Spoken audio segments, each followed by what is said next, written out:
it's a kind of irony that the more and more we get into it, there is a potential pitfall where you can get so focused on the specifics of nutrition and trying to dial it in even more and more and going super detailed on stuff that perhaps you're missing the bigger picture and doing things that are taking away from your overall health.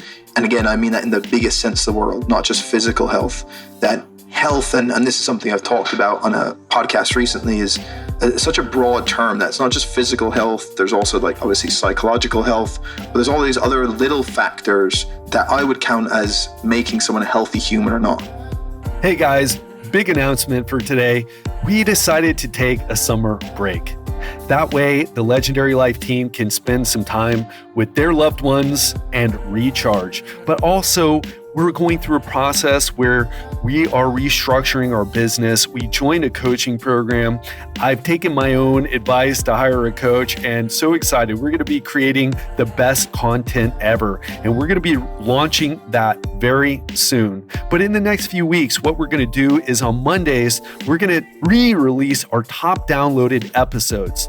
On Fridays, of course, I love doing Fridays. I love doing the Real Talk episodes. So those will be new every single week. But this way, it's going to be great. We're restructuring everything and have the guidance that we needed to do so. So this is going to be a win for you, a win for us. So I want you to get ready for our best content ever. That's going to be released soon. We'll give you more notice about when those things happen. But until then, we're sending you our love, wishing you a great summer to spend with your loved ones, but also to relax, to de-stress, and to have some more me time so we can all live a legendary life. What is up, my friend, and welcome to the Legendary Life podcast. I'm health expert Ted Rice, coach to entrepreneurs, executives, and other high-performing professionals. And what we do here at Legendary Life is break down science-based information on how to lose fat, prevent disease, and live a long, healthy, legendary life. So if that's what you're into, you are in the right place. Click that subscribe button wherever you listen to podcasts so that every time one of my episodes goes live, you'll be the first to know. Let's move on to the episode. I'm super excited to share with you this episode today because it's all about the other aspects of health that we tend to neglect. Yes, we focus on nutrition, on exercise, on sleep, but we tend not to talk about the things that affect our stress, like our depression, loneliness, social isolation.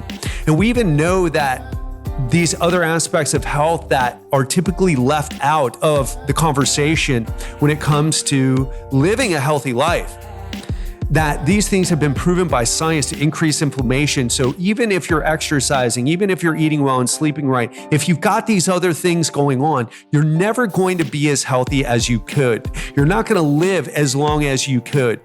So that's why I'm super excited to have my guest on today. His name is Danny Lennon. He's the host of the best science-based nutrition podcast on the planet. It's called Sigma Nutrition Radio. You've got to check it out if you've never listened to Danny's show before. And the other really cool thing is that I recorded this podcast in person with Danny in Chiang Mai, Thailand. So we got to sit down and it has such a different energy when you sit down with someone and just go back and forth and have a meaningful conversation. So I know you're going to love this one. By the way, if you resonate with this, please honor me by sharing this episode, because the more people who share, it's the biggest compliment you can give me for putting out content like this, for getting guests like Danny on. So please share this episode. And if you're new to the Legendary Life podcast, make sure you click that subscribe button. And just to let you know what you're getting into, this show is all about upgrading your mind and your body. So if you're looking to make a breakthrough in your health and level up your life, you're in the right place for all the new listeners. So without further ado, let's get into this conversation with Danny Lennon. Danny Lennon, thanks so much for doing this, man. Yeah, thanks for having me on podcast. Yeah, absolutely. And for those of you listening, we are sitting down in Chiang Mai We've known each other for several years, but we had the opportunity to meet in person, and we are deciding, or we sat down and decided to do this podcast. Yeah, it's been great. And I think, as you probably know from other people you've met, it always adds something new when you get to meet someone in person and hang out and spend some time. And so, yeah, it's been awesome. I've met some people in person and I've been like, you are very different in person than your online persona.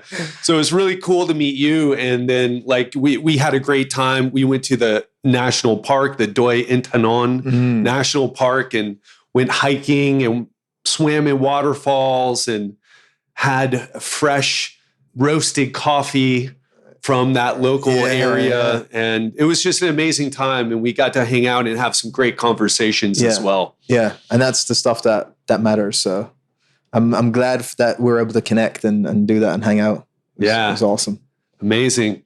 Well, what I think would serve people the best today is to jump into some of what you've been talking about a lot, which you are this expert, at least to me, in nutrition. And what I really like about your approach is you have a very objective approach, but also a very open approach. And so many people, say your contemporaries, right? The people who you end up speaking with, a lot of great people, but I think also they're not, at least in my experience of them, as open-minded as you. In fact, I learned quite a few things speaking with you on our van ride back from the national park the other day. So let's get into a little bit about what you're into, about like, let's talk about nutrition, people's focus on nutrition, and why maybe that isn't the best focus if they're wanting optimal health. Because what I say is that when you get your body fat handled, what else is there? There are some things, right? Sure. You can look at your blood, your blood biomarkers, various biomarkers, and make sure that what you're doing is supporting what we know to be optimal, keeping those biomarkers in the optimal range. And there's some functional foods, right? If you're, or whatever term you want to use, but there's foods that can have specific effects, like spirulina on allergies or citrulline on blood flow, right? But take it away. Sure. So a few things that I think of when this kind of topic comes up. I think one common flow that I think happens quite a bit is when most of us get interested in nutrition in the first place, it's for a specific other reason other than just learning about food, right? It's that we either want to improve our health, or other people may get into it because they want to improve their athletic performance. Some people may want to change their body composition. They're the three kind of primary goals. But a lot of it is driven around being healthier in the grandest sense of the word, right? And so it's a kind of irony that the more and more we get into it, there is a potential pitfall where you can get so focused on the specifics of nutrition and trying to dial it in even more and more and going super detailed on stuff that perhaps you're missing the bigger picture and doing things that are taking away from your overall health. And again, I mean that in the biggest sense of the word, not just physical health. That health, and this is something I've talked about on a podcast recently, is such a broad term that it's not just physical health. There's also like obviously psychological health, but there's all these other little factors that I would count as making someone a healthy human or not. So for example, you can be in perfect physical health and you could, let's say, feel that you're doing okay in most senses, but let's say all the relationships around you are gone to shit, right? You've alienated yourself from your friends. Your colleagues think you're a piece of shit. You have fallen out with your family and you're not talking to anyone because of whatever. If that's the case, can you say this person is truly as healthy a person as they could be? No, right? There's ways to become healthier. And so this all goes to speak to if you are doing certain things with your nutrition or your training or whatever goals you have that in isolation may look like a good thing, but are detracting from other areas where you can be healthy, that could be problematic, right? So if you get so focused on what you eat and what you look like to the point where you can no longer go and share a meal with family and friends, or you can no longer eat at specific times where they're most likely to be socializing. Like Because of that could be hashtag intermittent fasting. There's loads of examples, right? So like I'm actually quite fond of some of the like time restricted feeding literature, and maybe partitioning more of our energy intake to earlier in the day, maybe not eating so big late at night as a general rule. However, there's that kind of, again, that point where you can take that too far to say, I can never eat after 5 p.m. And well, guess what? Most social occasions where people are going to be hanging out around food or beer or just a general party is going to be happening at those times. The same thing with your sleep. I'm super big on sleep, but there's times where people are going to have stuff going on where maybe you're going to have to stay up late. And there's some other benefits to that that may acutely affect, you think, your health negatively, but in the long term are a bigger picture.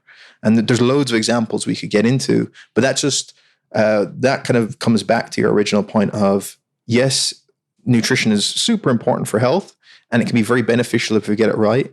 But realize that there's lots of things that influence your health. And if you're doing a certain behavior that detracts from some of those, then the net benefit or the net effect may not be a benefit and may become a negative. Yeah. And I want to dive into that more. I would like to hear, like I said at the beginning, that the number one thing you can do is just maintain a healthy body fat percentage. What's your view on nutrition with all your expertise? How do you look at what we can achieve with nutrition by focusing on it so intently? Sure. So I guess in the Western world, at least, we're not in the main problem with nutrition of like getting enough energy, right? So we're not in a place where we can't get access to enough calories. And similarly, it's most nutrient deficiencies, like true deficiencies, are not going to be a major problem because of the amount of food that we have access to. Now, of course, many people may not be getting enough of certain micronutrients because their diet is pretty poor quality and so on, which is something we can circle back to. But in general, they're not big. Malnutrition is not as big a concern in the Western world, right? So then you think of, well, what are the potential downsides? One, like you said, is body composition. We know while it's not a direct linear relationship between, say, adiposity and your health outcomes, because you can have someone of a higher level of body fat that may end up with no chronic disease or metabolic dysfunction. Similarly, you can have someone that has a low amount of body fat, but that can become very unhealthy and develop certain chronic diseases. So it's not a linear relationship, but in general, if we look at a population of people, it's quite clear that if you have a very high level of adiposity, you have an increased risk of certain chronic diseases, particularly metabolic diseases like, say, type 2 diabetes. And so having that within let's say, a lower range may be beneficial for that. Beyond that, I think we can then look at micronutrient intake is kind of is separate from just body composition. So you can have someone who's a lean individual, but again, poor quality diet means they're not getting enough micronutrients. You could look at... You mean the people who are doing keto, who just eat bacon, butter, and, a little bit of some iceberg lettuce? Yes. Pick any type of diet, and there's a way to do it terribly, right? Same thing. Like you could do a vegan diet, but only eat processed junk foods, but that doesn't contain any animal products. Same thing with the keto example you just gave. Same with any type of diet. The types of foods you include will impact, say, micronutrients. Similarly, it will impact how much fiber someone is getting, particularly soluble fiber in their diet. So if you're eating a diet that keeps you within good body composition, but you eat a lot of protein, but almost no fiber in your diet, that can be poor for like digestive health, colon health. It can increase risk of things like colon cancer potentially. So there are other things that we have known are well established, micronutrients like the polyphenols in vegetables, fiber intake, all the stuff we kind of know about that have very real health impacts beyond body composition. And then there's probably another layer that we could get into is just there's aspects to eating and food that are separated from their nutritional content, right? So the environment you eat your food in, the mindset you're in. So by that, I mean, if you are eating and like you are just grabbing a sandwich on the go as you're rushing down the street to go to a meeting, that'll have a very different effect, potentially then having a meal where you're sitting down with friends and family, joking, and you take your time over a meal, and there's a social element to it. And that's one of the kind of confounding things with something like the Mediterranean diet. You see in a lot of those populations, it's not just about the food choices. Right. It's also about the social component. So the time they take over the meals, it's a thing that brings people together, and there's a sense of relaxation as they're having those kind of meals. So there's those. And then there's also another psychological factor of the enjoyment that we derive from food. Right. So that can be like good food is one of the most pleasurable things that we can find, right? Sure. Proper good food experiences. And I don't just mean like hyper palatable, like sugary foods. I mean like proper good food that we really enjoyed that meal. Like that's one of the great things about life. Like the Thai restaurant I took you to. Precisely. That's one of the great things. It's why people love travel so much. What's one of the big things that people do when they travel? They want to see the local cuisine cooked in a certain way that's always been done, these certain types of flavors. And those experiences add something that is very hard to quantify. Like, how does that fit into how healthy we are? Well, it's impossible to quantify, but it's an important part of life. And so that's one example of we can't just dismiss all that because we want to have a certain type of body composition. So there's lots of elements that we could explore, but so nutrition and food can impact our health in many ways that are completely separate from body composition. And as an aside, this is perhaps why having a direct focus on body composition all the time or body weight can be problematic for people, because if they aren't making progress in the area, they feel, well, I'm failing. What's the point of me even trying to do this stuff?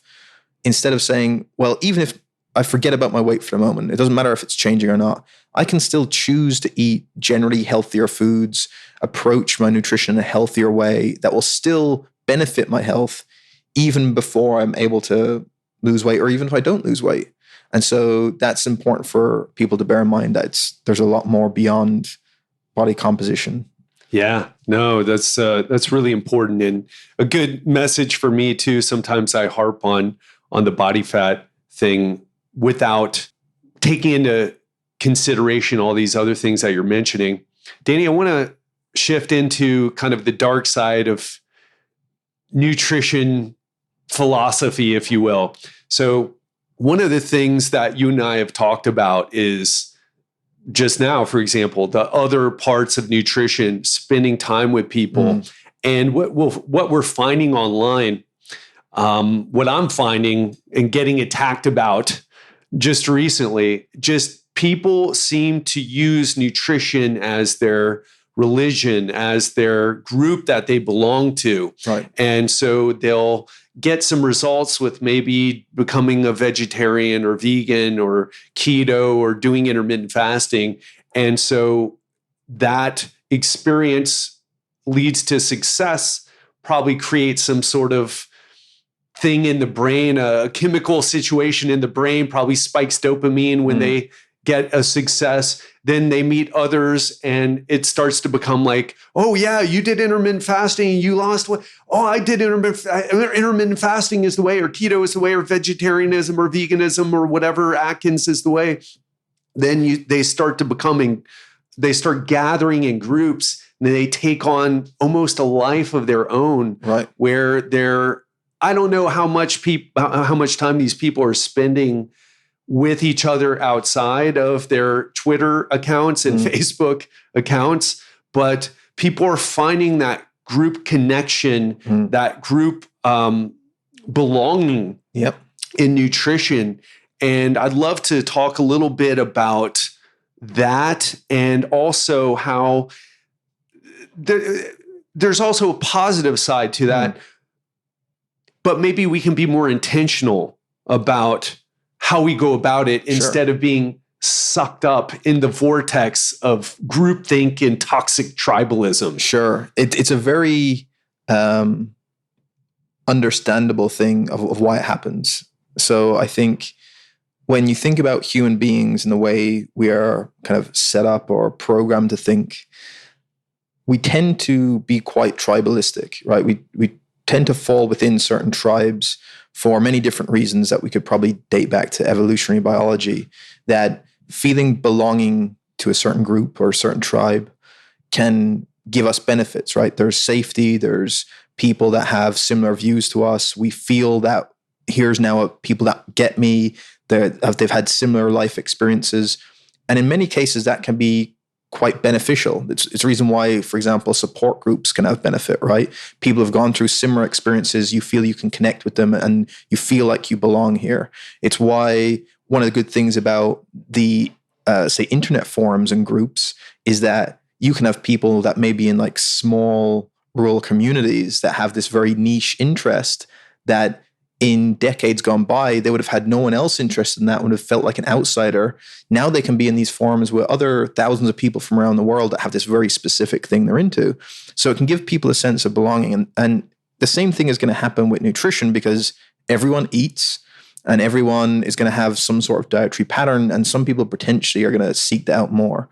The other aspect of why that also happens is thinking rationally and thinking scientifically are inherently non-human. Yeah. They're not how humans are set up to think.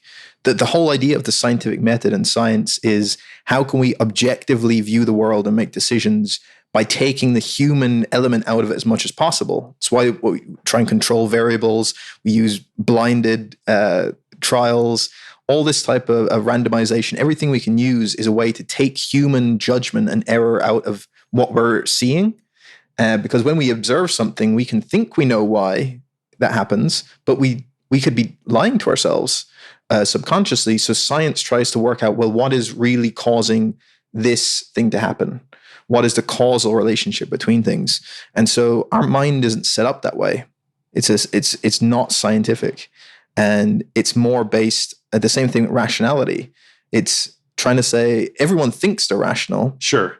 And we can try and be more rational in our decision making. But even then, a lot of the time, it's not necessarily 100% complete rationality. A lot of the times, it's actually, we still make decisions for emotional reasons. And then afterwards, we just use rationality to explain why we did it, when it's probably not really the case. And this happens to everyone, even if you're aware of it happening. I think a lot of Danny Kahneman's stuff is kind of based on this as well. It's a great book, Thinking Fast and Slow, if people want to read that. But so inherently how people think is more based in kind of emotion than clear logic and rationality. And there are things that have to be learned. And the same with critical thinking and scientific thinking, there are skills that have to be learned. So it's easy to see why people would emotionally connect with, they had a beneficial experience on a diet. It transformed their life. And now, of course, they're going to have some sort of pull towards that. Now they're going to seek out other people that have done that, and they get the same kind of backup of those ideas that people are reporting the same thing. So they feel great. And it almost creates this cycle of reinforcing those beliefs. And then the kind of third element is where it probably gets a bit more problematic, is when it becomes wrapped up in their identity. Right. And so as my friend Kieran puts it, he wrote a piece that's actually on the site where he talked about the difference between people having a belief versus identifying themselves as a certain belief. And the same thing goes here with diet. Rather than saying, yeah, generally I eat a diet that is a ketogenic diet. That's one way to look at it.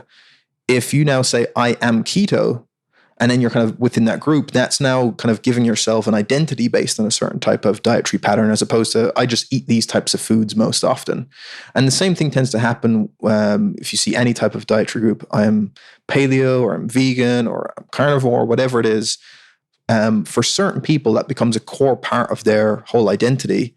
And so then it's very difficult to rationally pick apart stuff that may be problematic with it, because it's going against your identity. It's going against these, right? These people that have supported you, that have the same beliefs. And that's why it gets very difficult.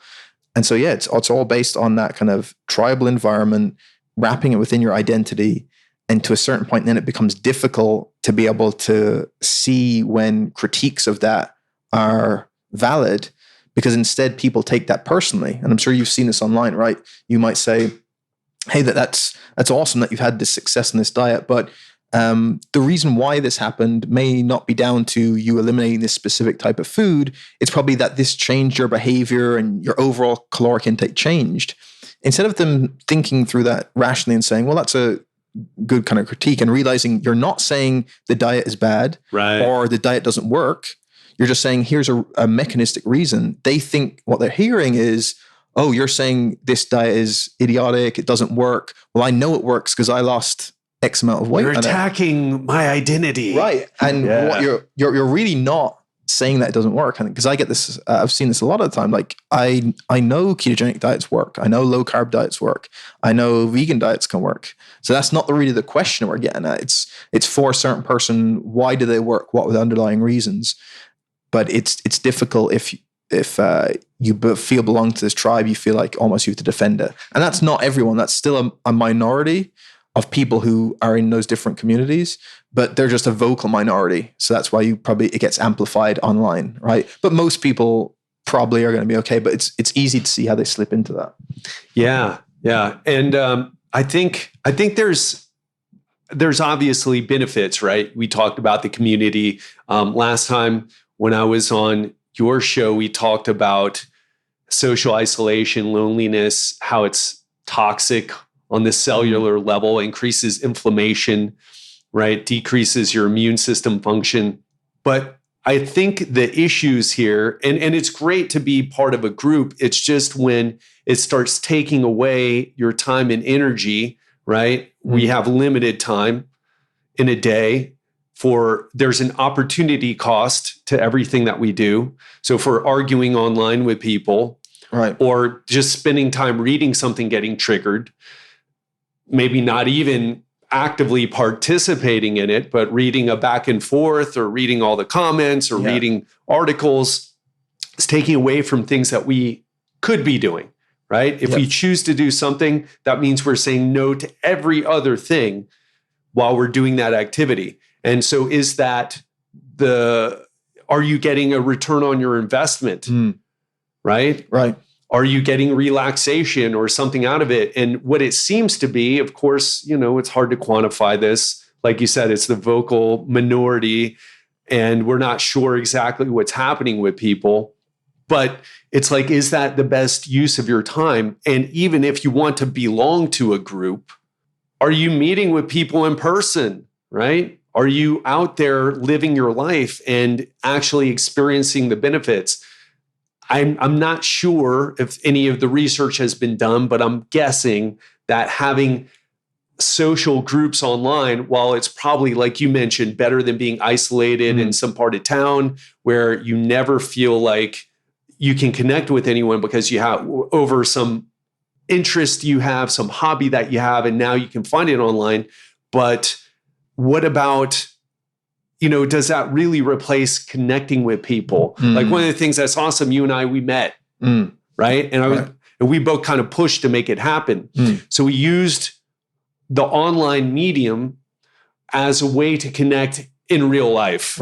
Right. Yeah. And went in disconnected from the world and hiked out in the national park. And what my point is that I want people to kind of be aware of, like, just more aware of why they're doing things, and more importantly, the benefit that they're getting from it. Yeah, that's interesting, and I'm certainly not an expert in this area, and it would be interesting to see data on it. But to me, I would hypothesize that, like you said, there can be a clear benefit if you go in the direction of, you have these maybe online groups, maybe that leads to maybe meeting some of those people in person, or even if you don't meet those specific people, the things you learn online in certain groups, right? And the things you get interested in, and that may translate to you getting involved in local groups that are interested in the same topic. Or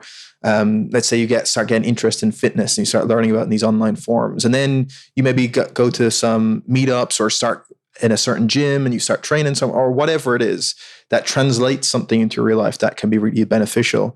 There's obviously the opposite that can happen, which I think is what you're kind of alluding to, of people who use these online forums that actually detract away from their their everyday life of situations where they would otherwise have to be going out.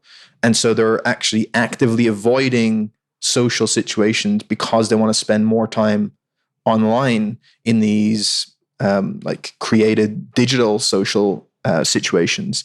And I'm not sure if it happens that people do that and then it creates problems, or if the reason why they do it is because of something deeper. And I would guess that's the case of if you take someone who maybe is suffering with anxiety or depression or is socially insecure in some way, it would make sense that one of the things you would want to do is retreat away from those social situations. And then you can surround yourself in an online world because you're to some degree safe in it in your own room, right? And so what the internet now allows people to do is to do more of that, right? They can completely isolate themselves, but still be interacting social, and stuff, right? Quote unquote social. Yeah. And it's so, I don't know what way around it happens, but it definitely would make sense that if there's the option there that you can retreat back into it. And of course, people would do that anyway if there wasn't internet. If someone is suffering with depression, of course, there's going to be a likelihood that they're going to be spending time alone and purposely isolating themselves from others. That's kind of one of the key things that happens often. But that may be part of it too, that just because you are spending times in these groups doesn't necessarily mean it's of the same quality. And that probably speaks to when you mention loneliness and social isolation.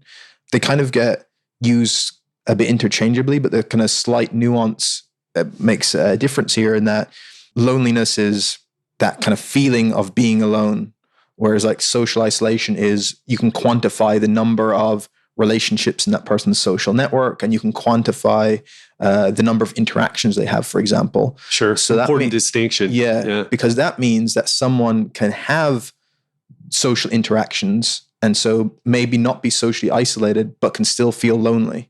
Right. It's why people can feel lonely in a city of millions of people and they interact with people, but it's the quality and depth of those relationships make them feel lonely. And then vice versa, people may not feel lonely at all, but could be socially isolated.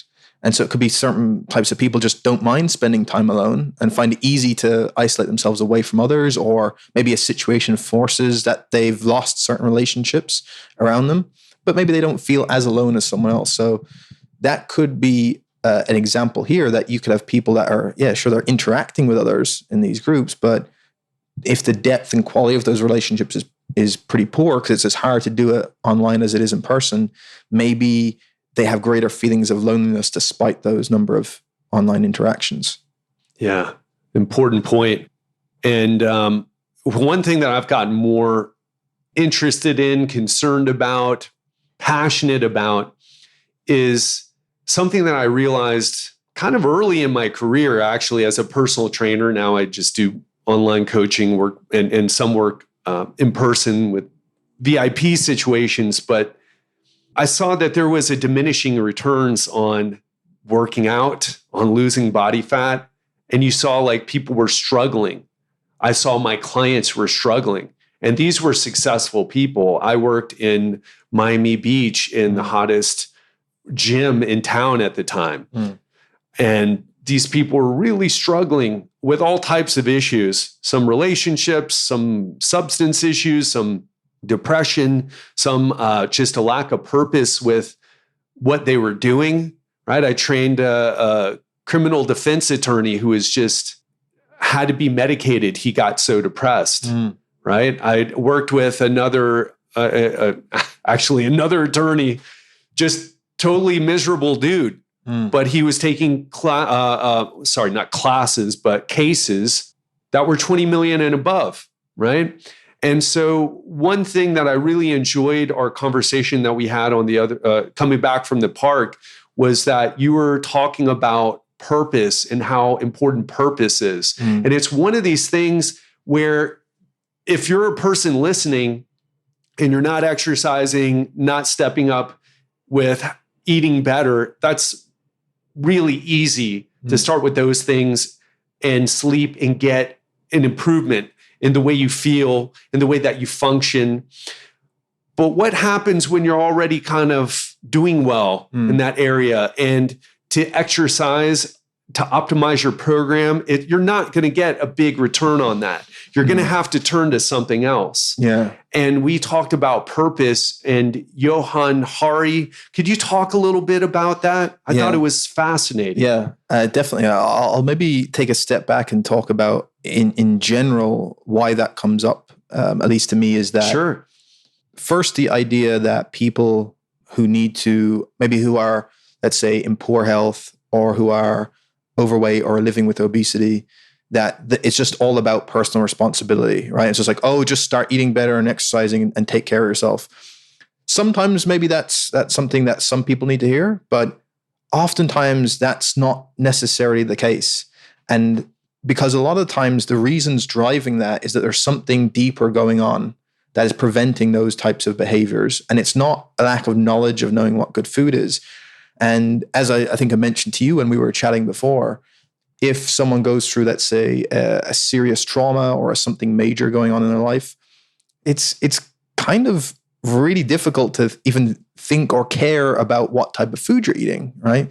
So if that happens acutely, then if we think in a chronic sense, if someone is again, like those clients you mentioned, have depression or have certain life circumstances that are really difficult, without addressing some of those, it's going to be difficult to consistently think about what do I need to do with my training and nutrition to optimize that, right? It's the reason why we see that obesity rates are vastly different between those in a low socioeconomic class and those of a higher one, right? That's just across the board, pretty predictive that you see most of the time in general. And again, that's not down to we need to educate these people more on what good food is, that there's other reasons that they're of what their day-to-day life and what the social situation they find themselves in is going to trump their ability to be able to either get access to good food or even to be making those decisions or even care about that, right? Because there's all this other stuff going on. And so that's the kind of first point I would say. There's all these other things, whether that's your environment around you, the situation you find yourself in life right now, whether it's a trauma you're dealing with, all these things that are going to supersede trying just to optimize nutrition, for example, right?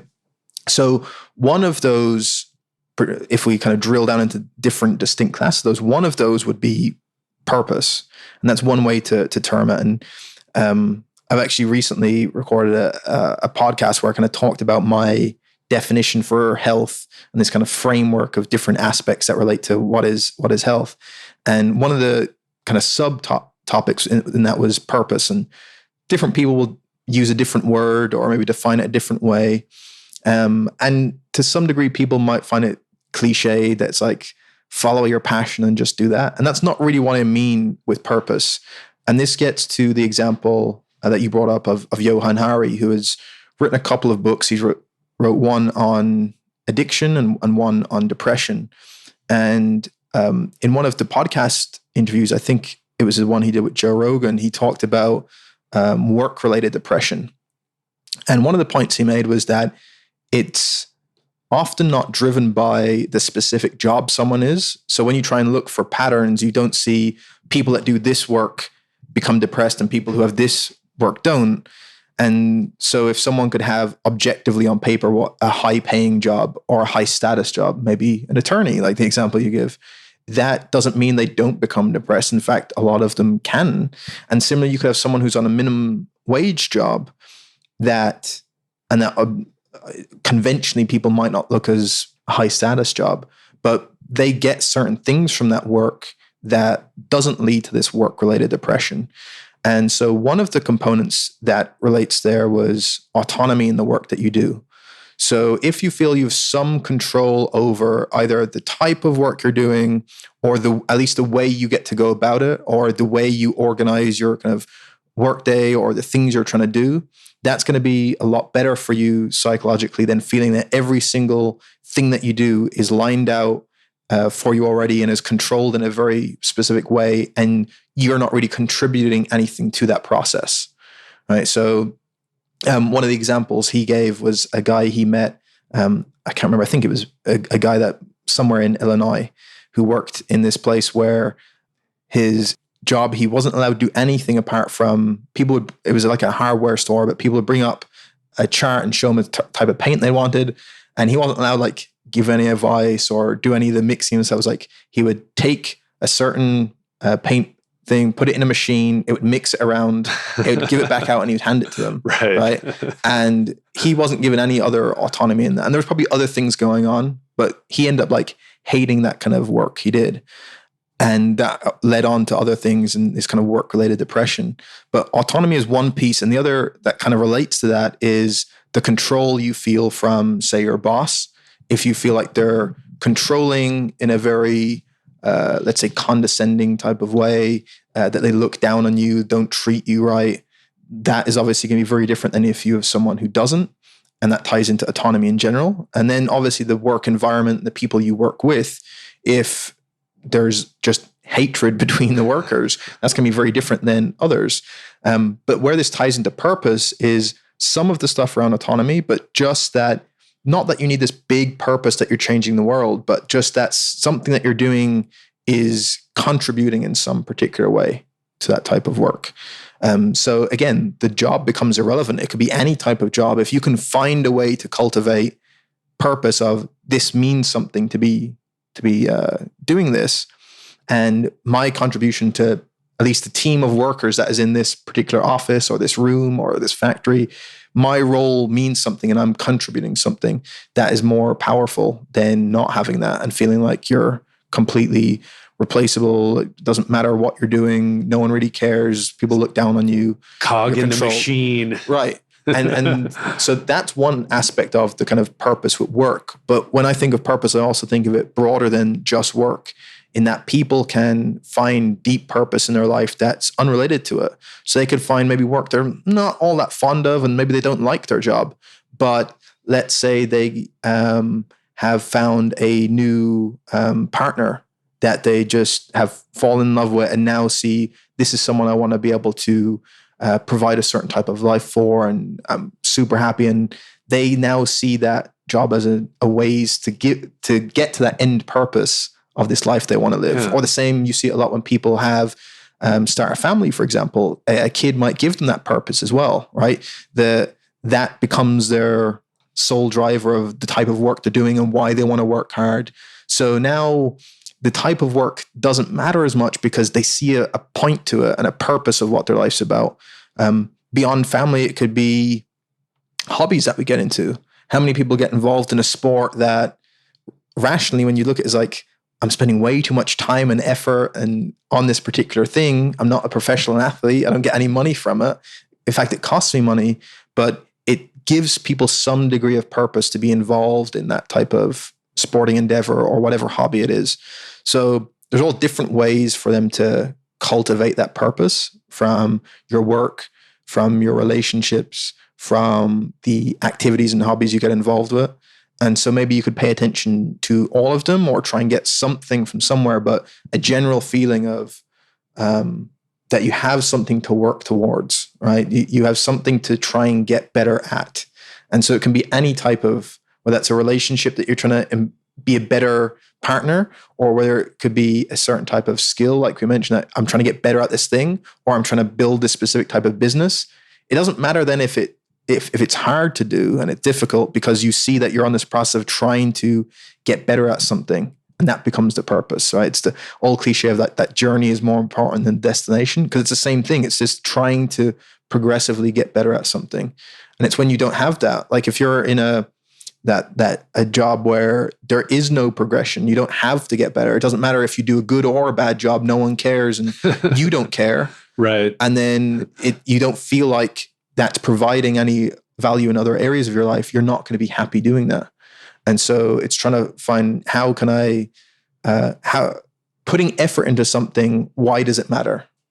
So if you just find a reason that it matters to get better at something or to put effort into it, there's some outcome, then that's probably going to be better. Yeah, no, that's brilliant, Danny, and so important. And as you were speaking, I was thinking about Mihai Csikszentmihalyi with the book Flow, kind of coined the term. And it's kind of been taken to where flow states are all about doing something dangerous and exciting and crazy and jumping out of airplanes or doing helicopter skiing and that type of thing, or doing martial arts.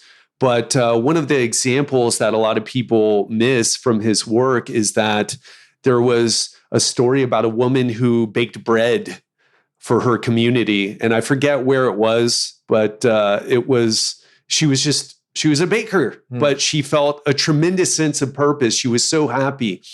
And to bring it even more to what you and I are experiencing day to day in Thailand is a lot of people have their own businesses here.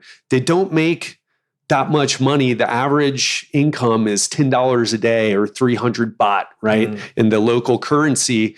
But you see, of course, we're not having deep conversations with these people, but just the interaction with some people, they have a cart on the side of the road and they spend so much time and energy in making their little intricate desserts and selling them for $1 USD. And they're so happy and so into it and take such great pride into it. And contrast that with if you go to Miami, where I was born and raised, and a lot of the places I've traveled to in the US, people are just not feeling that way at all. It's very hard to get the reaction from people that you get here. And obviously there's other aspects to it, cultural aspects, right? This is a Buddhist majority country. 96 or more percent of the population is into Buddhism. A lot of the men have become monks for a little while. And but you see, that's just something that's stood out to me. Has that affected you since you've been here? You've been traveling around Asia as well. Yeah, it's interesting. And I think there's probably plenty of examples that different people give of how those things impact us. And kind of given some of the stuff that we've talked about before and even today of, well, what things are going on. A lot of the time it's kind of small community-based stuff. A lot of it's kind of family-run. You look at particularly a lot of the food stalls that you mentioned that's where most people come out to eat, right? A lot of them don't eat at home. So it's a very community of like people are going to gather here and spend time.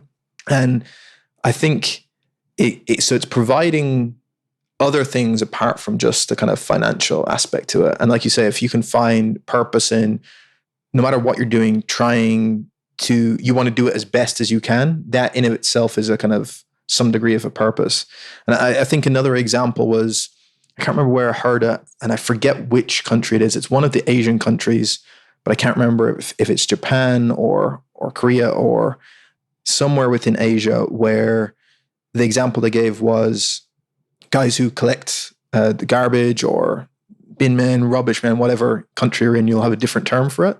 But the guys that go and collect garbage by the side of the road, in this particular culture, that was actually seen as that they were treated with great respect. Because within the community, the culture had learned that these people are doing a really important service for this community, particularly when you think of how easy in certain places is for like disease to spread in like hot countries if like rubbish is uncollected. Yeah. But people are seeing that this is something that is a selfless service for this particular community. This is a big thing. And so they had like this great respect around them. So just this different way of viewing things completely shapes the actual type of work that you're doing. So objectively, the work is the same as if you were doing that in the States or in the UK or whatever, but the perception that you may feel, or certainly that other people around you give, is different because of some of that cultural stuff. So yeah, definitely different cultures have a different way of viewing things, and there's probably a lot to be learned because, I mean, just even if you're going on a broad observational kind of just associational level, that the countries that are the richest and wealthiest countries in the world have the highest rates of depression, suicide, etc. And that says something is going on that's outside of just financially what you're making in a certain job, right? Yeah, no, that's so important. Yeah, especially with the States. I don't know about stats elsewhere, but anxiety is the leading health issue. Depression's on the rise, suicide's on the rise. In 2017, more people died from drug overdoses in the US than any other year before it. Right. And it's this stuff that the deeper stuff where it's not maybe as fun as talking about, okay, Danny, so what's the best supplement to take? Yeah. Right. But it's the talks that need to happen. I'm curious, how do you view like the shifting of focus in the health and fitness industry? Where do you think we're going to with all these other topics being brought up and popularized, and how that's going to affect how people like us in the health and fitness industry help people? That's interesting. I think it depends on you, because to a certain degree, there are different pockets around the health and fitness industry that maybe not get exposed to each other. And so it depends where people end up looking. And I'm sure there's a lot of the stuff that's going on that I've no clue about, or is being the way it's always been done. But I think certainly areas that I've been trying to look into that I've been maybe trying to bring more attention to through conversation, or that I'm trying to learn more about, that I'm starting to see seep a bit more into fitness. I'll mention a couple. So one that's particularly top of mind right now is there's a whole area of literature based on non-dieting approaches. And so this would, under that umbrella would come things like health at every size, which people may have heard. It's acronym HAES or HAES. So essentially that model being that we shouldn't focus on body weight and body composition change in counseling people around health improvement, and instead focus on health promoting behaviors. And while some of that is at odds with some conclusions that I would have, and I would have quite some disagreement with some of it. So for example, they're saying like never make body weight or adiposity a target of the intervention you're going to use with training and nutrition, for example.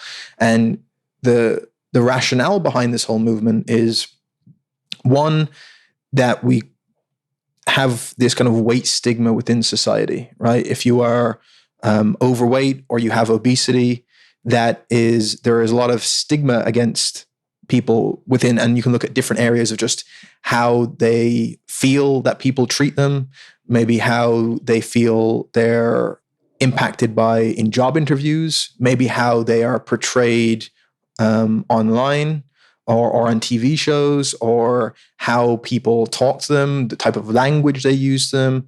A lot of ways that people can feel bad about themselves based on body weight and body shape and size and all this negative body image stuff that comes with it. And so it's trying to acknowledge there is this potential weight stigma that can happen. And second to that, if you think of the typical advice that's often being given, if someone is, let's say, has obesity and goes to a doctor, it's like, okay, you need to lose weight, you need to eat less, start doing some exercise, and let's get your weight down because that is important for your health. And when you look at, in general, when most people do that, they're not successful long term. They either lose some weight and gain it back, or don't do it at all. And 95% of the time, or 80%, or some terrible. Yeah. So if you take that, again, because most people aren't going to go and sign up with one trainer who really knows his stuff, is going to take care of all the lifestyle stuff, nutrition, training, really help them accountability through it. Most people that are going to try and diet, not, like you say, probably 95% will gain that weight back or more. So knowing that we have such a high failure rate, and knowing people are made to feel bad for being overweight or have obesity, then it goes to their kind of point is, well, now we're just creating this cycle of people feeling like a failure because they haven't lost weight. And then the only solution they're being offered is you need to go and diet to lose weight. They try and diet, and then they're more than likely going to fail. And then this kind of circle begets itself, instead of their approach being, well, instead of making that the whole focus, or even any focus of what we're trying to do, instead of talking to people about dieting or weight loss or restriction, we can talk to these people of, even if you are in a larger body, you can still focus on these health promoting behaviors. You can still try and find some activity that you enjoy doing. You can still eat kind of healthy foods. You can try and get better quality sleep. You can follow health promoting behaviors, but just don't have weight or body appearance as a kind of goal. So the reason why I bring this up is, like I said, there's certain parts of that framework and approach that I would probably disagree with. But I think there's also intrinsic value in some of those points because they're actually good points. And so what I'm trying to do is think of, well, what way can coaches, practitioners, other people interested in improving people's health take on board some of this and maybe integrate that into what we're doing? Is there a case where certain types of people that you work with would be better way being moved away from thinking about body weight? Almost certainly, particularly if people have body image issues or histories of eating disorders and so on. The scale. Right. There's lots of value in moving away. Is my enemy. Using it. Right. What I've heard.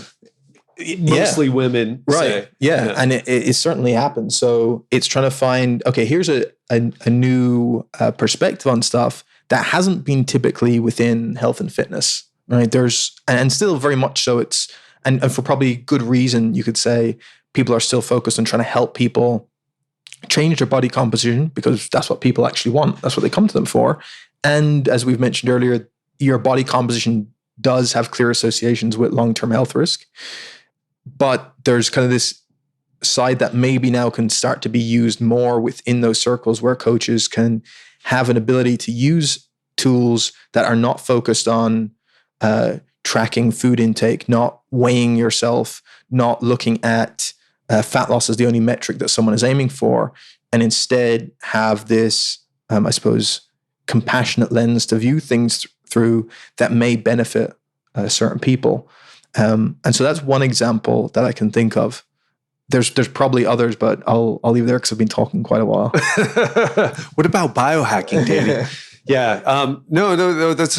That's a great, I really like that a lot. And I've had to, with my own clients, I've had to, if I give them what a lot of them sign up with me for, which is, okay, here's this personalized nutrition, personalized exercise routine. But if they're not able to follow it and it's like, it's just not happening, we need to reevaluate the approach because beating them over the head or telling them to woman up or man up, it's a really, I hate that strategy. It's just so, besides the fact that it just doesn't work, it's just not getting the result. It's not helping the person. Right. It's almost lazy to the degree of not looking of what's causing them not to be able to do it, right? Exactly. So instead of looking for that, I'll just tell them you need to kind of try harder. Listen, I've done my job. You do your job. Right.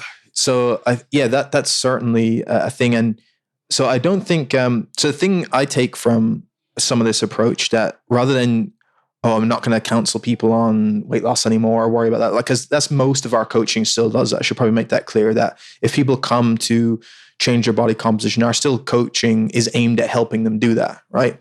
And there's different ways beside tracking their food that we can do that, or we don't have to measure their body weight. For some people, we will a lot of the time. There's different ways to do it, but still, if someone's coming with that goal, we don't say no. Whereas the health at every size approach would be against that completely. You don't counsel to change weight. So our coaching philosophy is very different to that. And so I haven't bought in completely to it.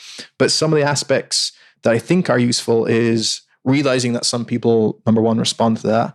But beyond that is just being more aware of the language we use and how that can potentially affect others.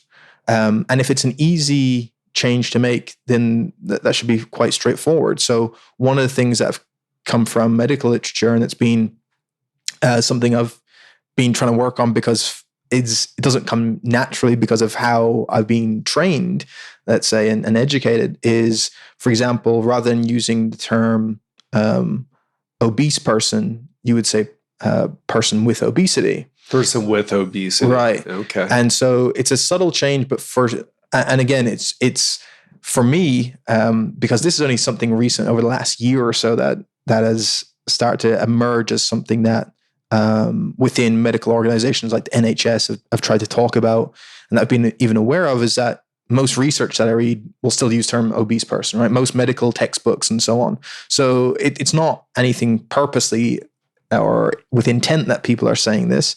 But if I learn that some people will find that phrasing more difficult to deal with, then sure, I can try and work on changing it. I still don't get it right all the time. And I'm sure on the podcast, so you're saying the medical literature is saying that using these terms affects people? Yeah, so it can tie into our language. Yeah, the way our language used.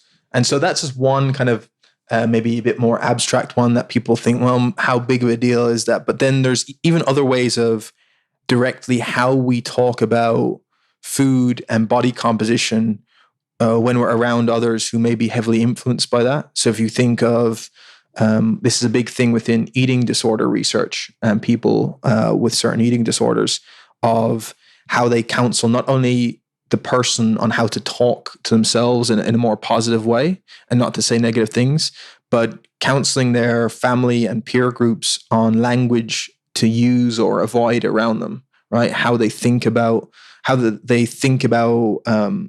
about food and body composition. As an example, being careful of a typical thing people might think is a nice thing to say to a woman, if they haven't seen them, oh, you look great, have you lost weight, right? Super innocuous, no intent meant behind it. And it's kind of, again, meant in good faith as a potential compliment. But again, that perpetuates this message that, oh, losing weight is good and you look good because you lose weight and otherwise you don't, right? It's this kind of message. So if you hear that over and over again, that becomes something that woman feels they need. They need to be losing weight for people to give them compliment, right? As opposed to saying something that's not based on their weight or that their value or identity is based on a certain part of their appearance. And so subtle things like that can be, again, difficult for us to kind of relearn. So it's just about being, certainly in the presence of some people, being aware of how the language we use influences others, and maybe also our actions. And one example I can give of that is my friend Jacob Skepis runs a strength facility in Melbourne, Australia. And he has paid a lot of attention to this area because he deals with a lot of bodybuilders and trying to just be acutely aware of people who are primed to develop poor eating behaviors or even disordered eating through that process. And one of the things he was doing a contest prep, I think last year or the year before, maybe 2 years ago. And he has 2 young daughters. And one of the things he was saying was that he was super cognizant of is that even though he was going to track his food and weigh his food, he did it in secret in a certain place in his house so that his daughters would never even once have the chance to see him weighing a piece of food, because of potentially seeing that behavior, what that would now do to them. Wow. Starting asking, well, why is daddy weighing his food, right? Or why is he engaging in certain behaviors? Why is he not eating this certain type of food? So he had to be really careful about how he acted around them because of what they might pick up, even without him purposely realizing it. Right, because this is being a physique athlete or bodybuilder, it's a very extreme practice that involves things that, you could learn from, but if you did that all the time, could lead to some problems, especially if you have young kids watching you who don't have the understanding, the context, that this is kind of an extreme sport almost. Yeah, and so they just see, oh, there's certain foods not to eat. I have to weigh this so I don't eat too much. Body fat is bad, like all these types of messages. The striations in my butt muscles to show for this, and those can go pretty deep, because I actually recently did an interview with a intuitive eating counselor based in the UK, and she's currently doing research in nutrition and psychology. And a kind of similar point that she mentioned is how a lot of young women who end up coming to work with her who have had again, either eating disorders or negative body image, or are almost afraid to eat in certain ways. And you kind of dig into some of their early influences, how often they would have grown up in a household where their mother was constantly on different types of diets. And again, not in like had obviously no purpose to try and influence their child, right? Sure. It's just something they've been sold. Like how many countless women been told like different types of diets to try.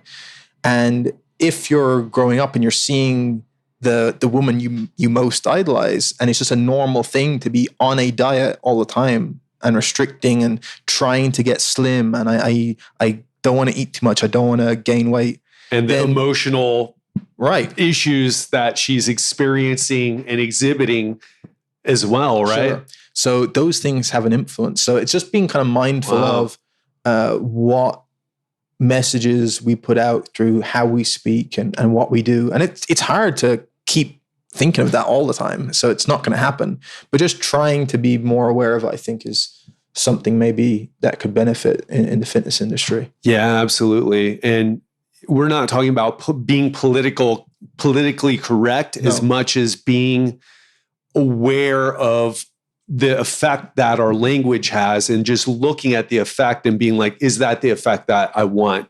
Yeah, 100%. Yeah. I'm, for anyone who knows me, I'm not into being overly politically correct. So that's certainly not the issue. It's more about just, being aware of our language and behaviors, how that may influence people, and is there a certain way when we're discussing concepts or ideas that may be more beneficial?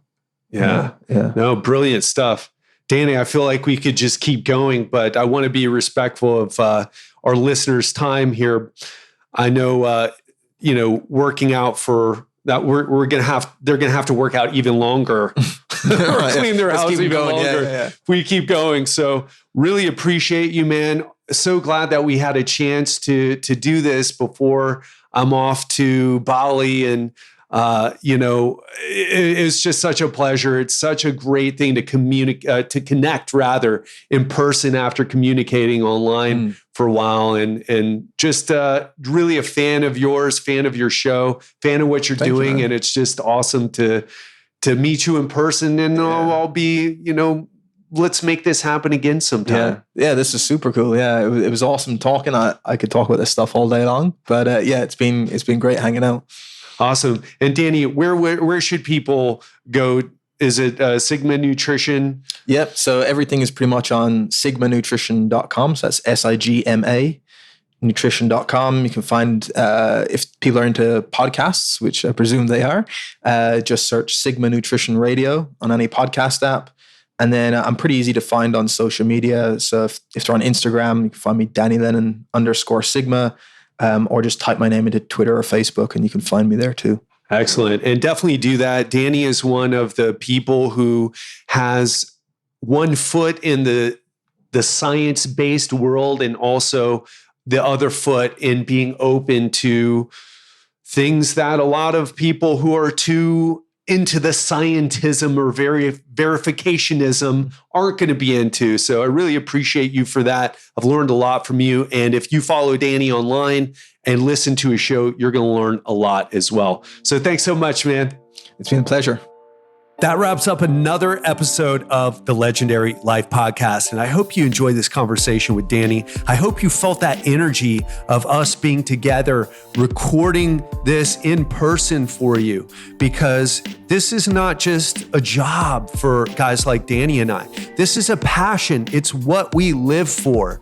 It's not a career. It's a privilege. It's a passion. It's just incredible. And I hope that comes through even more when you hear these live interviews. So make sure, if you haven't listened to Danny's show, go to Sigma Nutrition Radio and check out Danny's show, especially if you are a nutrition geek. If you want to get deep into the science, Danny gets the guys on who are doing the research. If you want to get super clear on the things that are proven to work in the area of nutrition, that show is where you want to go. Of course, in addition to the Legendary Life Podcast. Now, the last thing I'll say is, if you enjoyed this episode, please show me some love by sharing it. It's the biggest compliment you can give to me. Share it on Instagram or Facebook. Share it with colleagues through email, whatever, wherever and however you share things. It would mean so much to me. And the last thing, of course, is for the new people. If you have just started listening to this podcast and you want to hear more, make sure you click that subscribe button so every time one of my episodes goes live, you'll be the first to know. All right, that wraps up this episode of the Legendary Life Podcast. I hope you enjoyed it. I hope you're taking away some actionable points, some things to implement into your life to take your health and experience of life to that next level. And on Friday, I'm going to talk about limiting beliefs, what they are, whether you have them or not, how they hold us back from experiencing more success and achieving more in life, and most importantly, what to do with these limiting beliefs. So if you've ever said, oh, I have a slow metabolism, but you never tested your metabolism. If you said, you know what, it's got to be in my genes. I mean, look at my family. We're all overweight. But you've never tested your genes and you've never really been on a great program to test whether you could overcome your genes with better habits, you're going to want to listen to this program. And we'll talk mostly about fitness, but we'll also share some stories, some examples from other areas of life where these limiting beliefs can pop up. And folks, this may sound like pop psychology, but it's not. This stuff is real. So if you're interested in that, stay tuned for Friday. Have an amazing week, and I will speak to you then.